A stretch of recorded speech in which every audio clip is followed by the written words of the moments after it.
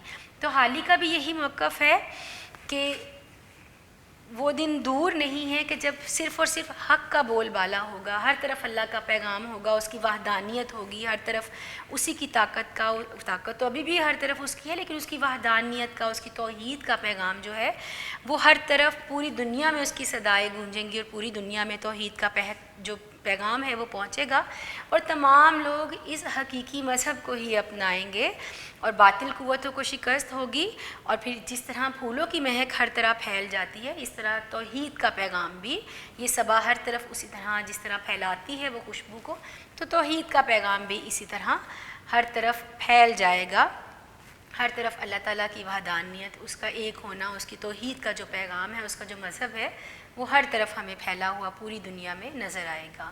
تو بیٹا یہاں پر ابھی جو میں نے آپ کو 3-4 ایک نظم کے اشعار جو اکٹھے میں نے پڑھے تھے وہ میں آپ کو یہاں پر لکھ کے دے رہی ہوں تاکہ آپ ان کو اچھی طرح سے یاد کر سکیں۔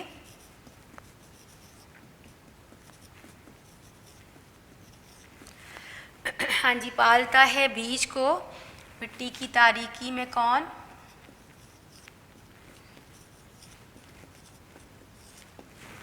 اگر آپ ایک بیج کو دیکھیں اس کو بو دیا جاتا ہے مٹی میں، وہ اندر ہے اندھیرے میں دفن کر دیا گیا، اس کو مٹی میں بو دیا گیا، تو کون ہے جو اس میں سے ایک پودا نکالتا ہے، اس بیج میں سے ایک پودا جو اگتا ہے یا جو ایک پودا نکلتا ہے، تو ظاہری بات ہے، یقینی بات ہے کہ وہ کون ہے، اللہ تعالیٰ کی ذات۔ کون دریاؤں کی موجوں سے اٹھاتا ہے سحاب،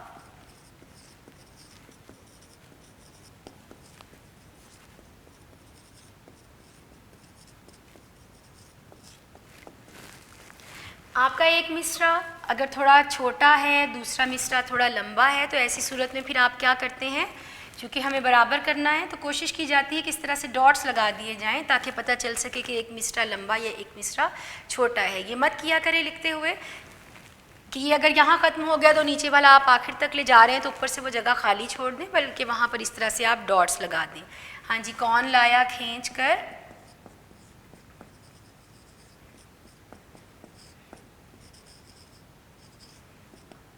پچھم سے بادِ سازگار،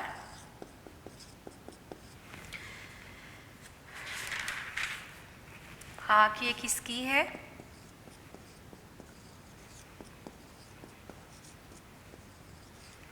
کس کا ہے یہ نور آفتاب،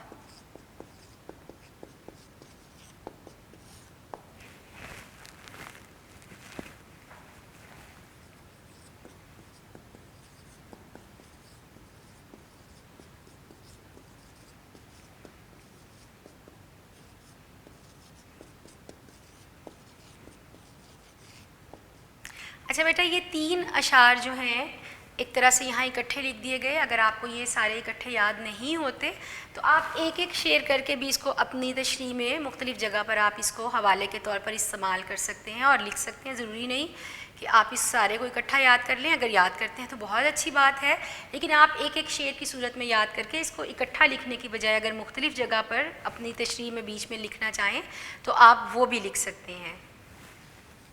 جی، موسموں کو کس نے سکھلائی ہے ہوئے انقلاب،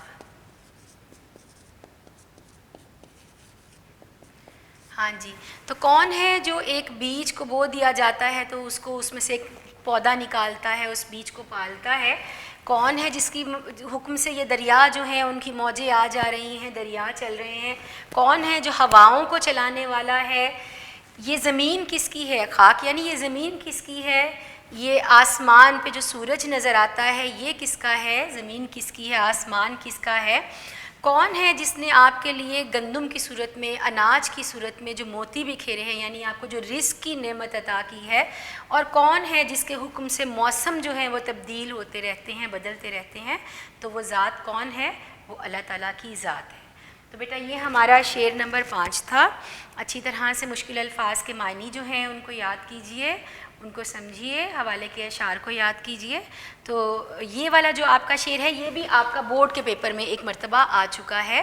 ویسے تو کوئی بھی جو شعر ہے وہ ریپیٹ بھی ہو سکتا ہے، دوبارہ سے بھی آ سکتا ہے، تو اچھی طرح سے ان کو یاد کیجئے جو آپ کو پہلے بھی بورڈ کے پیپر میں آ چکے ہیں پہلے بھی، تو ان کو ذرا زیادہ اچھی طرح سے آپ تیار کیجئے۔ تو آپ کو یقین ہے بیٹا مجھے آپ کو یہ اچھی طرح سے یاد ہو گیا ہوگا۔ تو اب ہم آگے اپنا شعر نمبر 7 پڑھیں گے۔ جی تو اس کو میں بیٹا یہاں سے اب مٹا رہی ہوں، اور اس کے بعد ہم اپنا شعر نمبر 7 جو ہے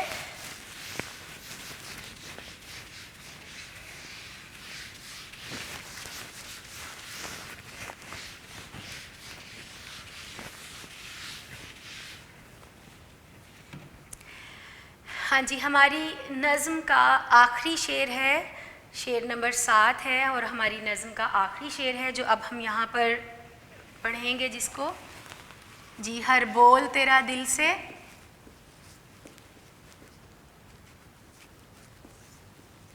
ٹکرا کے گزرتا ہے،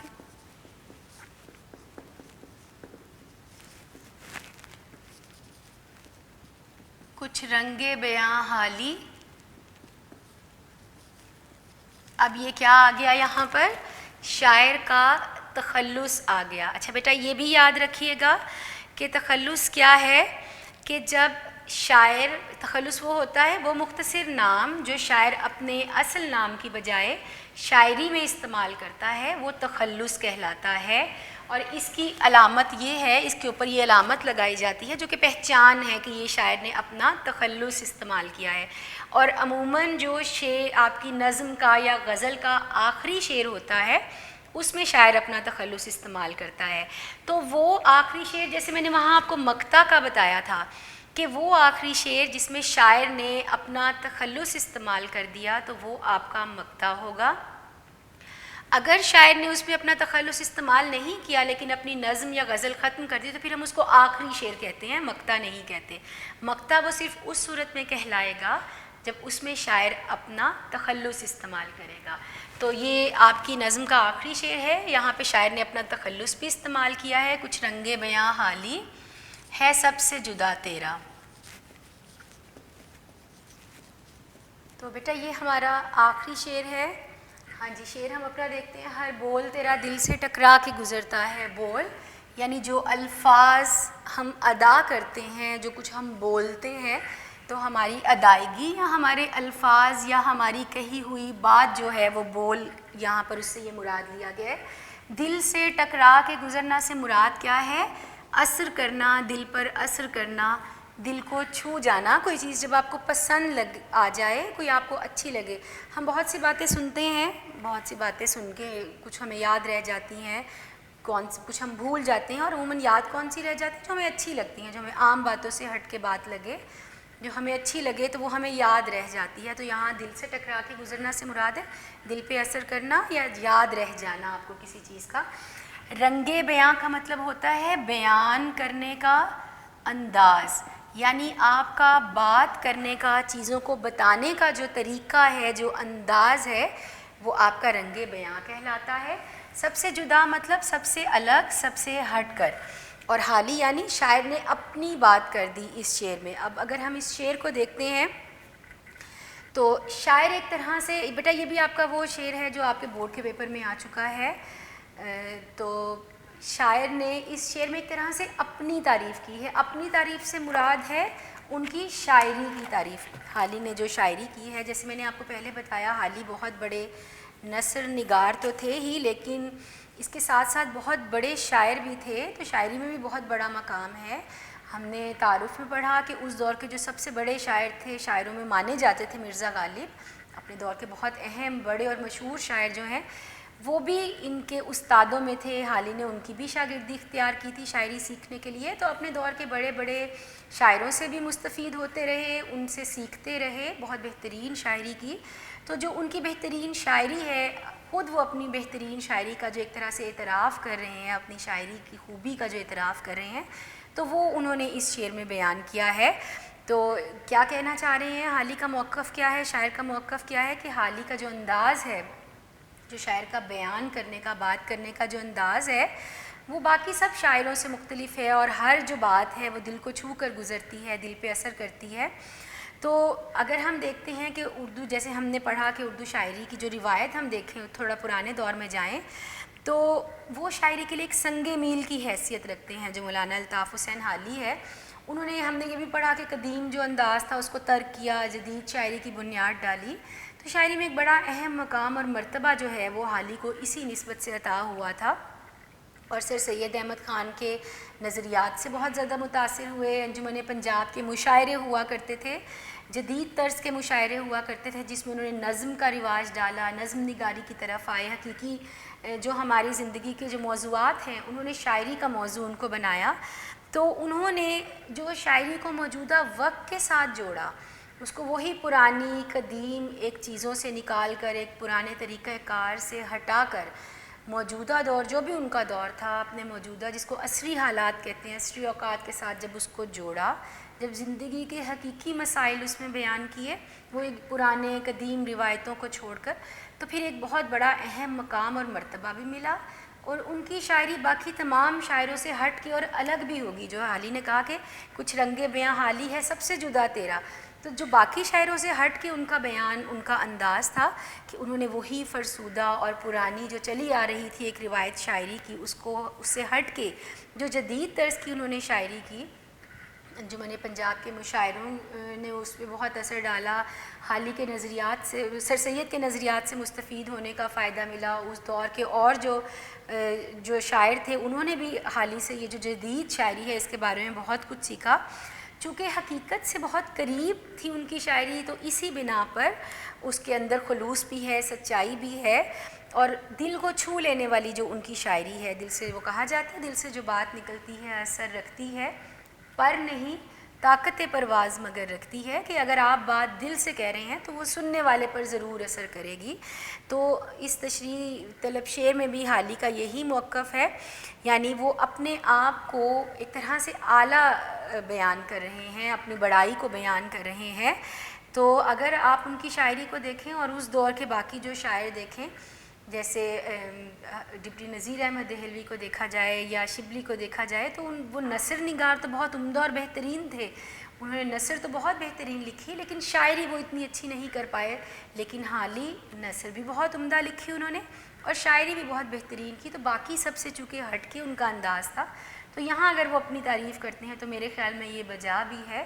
تو اپنی شاعری کی، اپنی باتوں کو بیان کرنے کی جو انداز ہے، اس کی جو تبدیلی ہے، جس نے ان کو باقی سب سے ہٹ کے اور ایک الگ مقام دیا، تو شاعر اسی چیز سے یہاں پر بیان کر رہے ہیں کہ ایک جو قلبی اور ذہنی سکون انہیں ملتا ہے اس چیز سے، کہ وہ باقی سب سے ہٹ کے جو انہوں نے شاعری کی، اور ہمارا دل اور ہمارا دماغ بھی جس کی طرف کھنچتا چلا جاتا ہے۔ تو شاعری چونکہ کوئی آسان کام نہیں ہے، بہت مشکل اور بہت محنت مشقت طلب کام ہے۔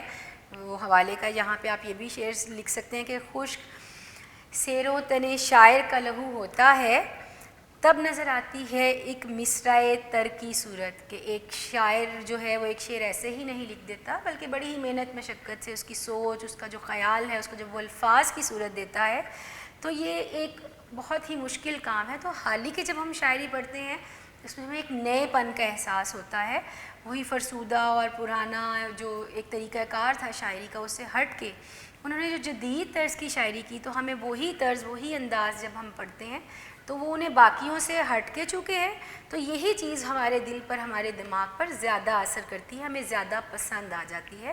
تو ایک طرح سے حالی نے اس شعر میں اپنی شاعری کی تعریف بیان کی ہے. ابھی جو میں نے یہاں پر حوالے کے 2 اشعار آپ کو بتائے وہ میں یہاں پر آپ کو لکھ دیتی ہوں. جی یہ میں نے لکھ دیا. دل سے جو بات نکلتی ہے اثر رکھتی ہے پر نہیں طاقت پرواز مگر رکھتی ہے. اور یہاں پھر خشک سیروں تن شاعر کا لہو ہوتا ہے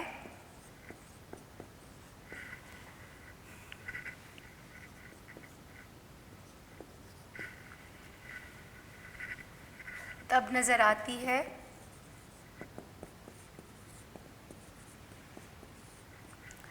خشک سیروں تن شاعر کا لہو ہوتا ہے تب نظر آتی ہے ایک مصرعِ تر کی صورت. یعنی بہت محنت مشقت کے بعد ایک بہترین مصرع، ایک لائن جو شعر کی ہے وہ آپ کو ملتی ہے. ایک شاعر کی بہت سی کوششیں، اس کی بہت زیادہ محنت اس میں شامل ہوتی ہے، تب کہیں جا کر آپ کو ایک بہترین شعر جو ہے وہ نظر آتا ہے. تو حالی نے جو اتنی بہترین شاعری کی، تو یہ جو ان کی محنت اور مشقت اور جو ان کی ہمیں کوششیں نظر آتی ہیں، تو ایک طرح سے اس کی تعریف ہے، اس کا اعتراف ہے کہ ان کی شاعری نے جو باقی تمام لوگوں سے ہٹ کے، فرسودہ روایات سے ہٹ کے جو ایک نئے انداز کی شاعری ہمارے سامنے آئی، تو وہ باقیوں سے ان کو الگ اور ممتاز بھی کرتی ہے. اور چونکہ بہت بہترین شاعری ہے تو ہر پڑھنے والے کے دل پہ اثر کرتی ہے، دل و دماغ کو اپنی طرف کھینچتی ہے اور ہمیشہ یاد رہ جاتی ہے. تو بیٹا آج ہم نے ہماری جو پہلی نظم ہے حمد، جس کے شاعر مولانا الطاف حسین حالی ہیں، اس کے 7 اشعار جو پوری نظم ہے وہ آج ہم نے پڑھ لی. اپنی نظم ہم نے مکمل کر لی. مجھے امید ہے کہ آپ کو بہت اچھی طرح سے سمجھ آئی ہوگی. جتنے بھی مشکل الفاظ تھے اشعار کے، میں نے کوشش کی آپ کو ان کے مطلب بتا دوں. جہاں تک مجھ سے ممکن ہو سکا میں نے کوشش کی کہ آپ کو تفصیل سے سمجھا سکوں، تشریح کر سکوں کہ اصل میں شاعر اس میں کیا بات بیان کرنا چاہ رہا ہے. کچھ حوالے کے اشعار جو میں نے آپ کو بتایا آپ بیچ میں لکھیں گے، وہ بھی میں نے آپ کو بورڈ پہ ساتھ میں لکھ کے بتا دیے. اگر کہیں کوئی حوالہ ہم کسی آیت کا دینا چاہیں، قرآن پاک کی چند آیات میں نے آپ کو ساتھ ساتھ بیچ میں لکھ کے بتا دی. حضرت علی کے 2 اقوال میں نے آپ کو یہاں پر لکھ کے بتا دیے جو آپ مختلف اشعار میں اس کو لکھ سکتے ہیں. تو مجھے امید ہے آپ کو بہت اچھی طرح سے یہ سمجھ میں آ گئی ہوگی. مزید رہنمائی کے لیے آپ اپنے یونیک نوٹس سے مدد لیں، وہاں پر بھی بہت بہترین آپ کو تشریح لکھ کے دی گئی ہے. تو بیٹا آپ کے بورڈ کے پیپر کا 10 نمبر کا چونکہ یہ سوال ہے، آپ کو 5 اشعار کی تشریح کرنی ہوتی ہے. 2 نمبر کا آپ کا ایک شعر ہے، 5 کریں گے تو 10 نمبر کا ہو گیا سوال. تو بہت اچھی طرح سے آپ اس کی تیاری کیجیے گا.